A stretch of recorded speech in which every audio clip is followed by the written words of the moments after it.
kupitia kwa afisa habari wake Clifford Mario Ndimbo, kama alivyohojiwa na waandishi wa habari. Hiyo barua ya kuwataka kwamba mtu wa fedha aweze kufika leo na hivyo vielelezo vingine ili tuweze kufanya reconciliation, kwa maana ya kwamba tupitie hizo hesabu kwa pamoja na vitu kama hivyo ili kuona kwamba wapi wanaposema kwamba wanadai na sisi tuonyeshe wapi ambapo tumesema kwamba wanadai. Lakini wamefika leo, na baada ya kufika wameleta tu barua, na baada ya hapo wameondoka, kwa maana kwamba hawakutaka kuzungumza kitu chochote, na wamesema kwamba hawako tayari kwa ajili ya mazungumzo. Na hata katibu mkuu wa TFF Kida Wilfred alipotaka kuzungumza na CEO wa Young Africans Bwana Mtine, bado CEO alikataa kuzungumza na katibu mkuu wa TFF. Kwa hiyo TFF iko wazi kwamba kama wanasema wana madai, ofisi ipo na wafike ofisini kwa ajili ya hayo madai yote, kwa sababu sisi tunao uhakika, na ndio maana tulisema kwamba sisi tunawadai na vielelezo vyote vipo. Kwa hiyo wao wanataka tuendelee kuandikiana barua. Sasa hizi ni taasisi kubwa ambazo haiwezekani mkaishi kwa kuandikiana barua alafu mnaanza kuzisambaza huku kuzisambaza huku. Jambo dogo ni kwamba kama wewe unadai, maana yake ni kwamba umeitwa kwa ajili ya kuja kuhakiki hicho ambacho unakidai ama hicho ambacho unadaiwa. Kwa hiyo maana yake ilikuwa ni kitu rahisi tunapofika TFF uweze kukaa chini na TFF. Ni jambo la muda mfupi sana kuweza kufanya hiyo reconciliation, na kila mmoja ajue kwamba nafasi yake iko wapi.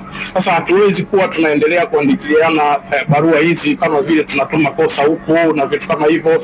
Haiwezekani jambo kama hili. Hizi ni taasisi ambazo kwa namna yoyote ni lazima ufanye kazi kwa namna ile ambayo inatakiwa, ambayo tumewaelekeza nini ambacho cha kufanya. Kwa hiyo wameondoka, wamesema kwamba hawako tayari kwa ajili ya kufanya jambo hilo, na mwisho wa siku wameacha barua.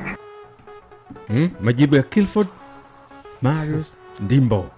Yani yeye ndugu msemaji Ndimbo kwanza imemshangaza na anasema kwamba hatuwezi kuwa tunaendelea kuandikiana barua hizi kama vile tunatuma kosa huku na vitu kama hivyo.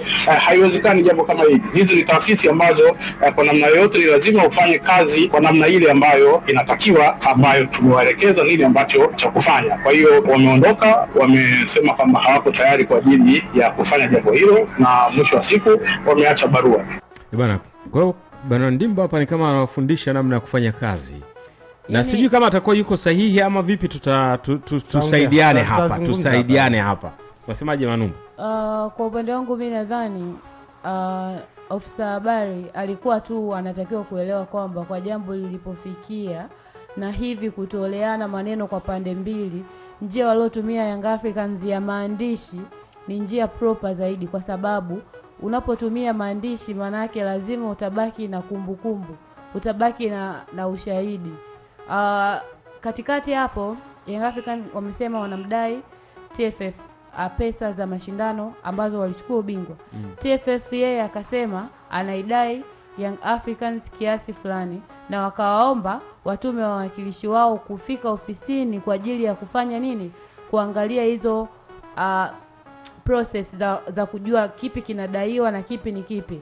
Young Africans wamemtuma amekuja afisa mtendaji wao mkuu na vielelezo vyao ambavyo wao wanathibitisha kwamba wanaidai TFF. Mimi nadhani ilikuwa ni wakati sasa wa TFF wao kuvifanyia kazi vile vitendea kazi ambavyo Young Africans wamevileta na zile nyaraka, unaweza kusema nyaraka ambazo Yanga wameziwasilisha kwao, tofauti na kuanza kutumia maneno na vitu kama hivyo. Unajua hii kutumia maneno ndio inatupelekea kwenda mpaka kwenye busara.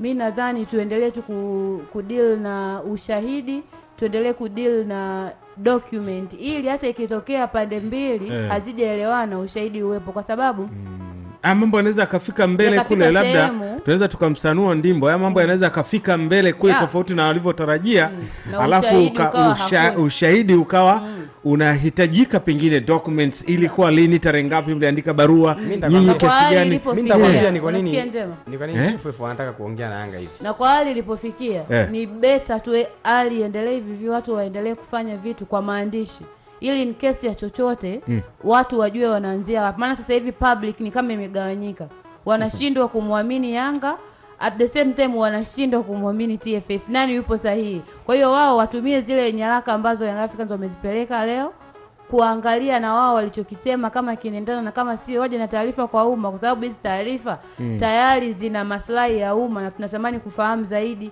nani ni nani, alisema kweli, nani alitaka kumchafua mwenzie. Job, unasemaje kwanza? Au Spodo? Spodo. Unajua mimi nimefuatilia hii sakata, nianza kusikiliza pia asubuhi. Mimi kuna sehemu moja ambapo nimeona kama Yanga kuna sehemu wamejipiga risasi wenyewe. Kwenye msimu huu hapa, msimu ulioisha ambao wanaidai TFF pesa ya ushindi. Unajua nikarudi nikarejea kipindi mdhamini anaingia kataba. Unajua mdhamini alitenga kama bilioni 3 na point hivi 7 ambapo sasa katika msimu ule aliingia ni katikati, akawa ameweka TFF, yani mdhamini hapangi matumizi ya pesa, yeye kaingia mkataba pamoja na shirikisho TFF wao sasa ndo wakajua namna gani wanapanga budget, wakaitenga milioni 255. TFF ndio ambayo itaendesha mashindano yote kwa kumalizia kuanzia hatua iliyokuwa ya 16 mpaka ambavyo inaisha kwa bingwa milioni 255. Sasa Yanga ambavyo anadai TFF milioni 250 wakati ile ni ya uendeshaji kwa vilabu vyote vilivyokuwa kwenye hatua 16.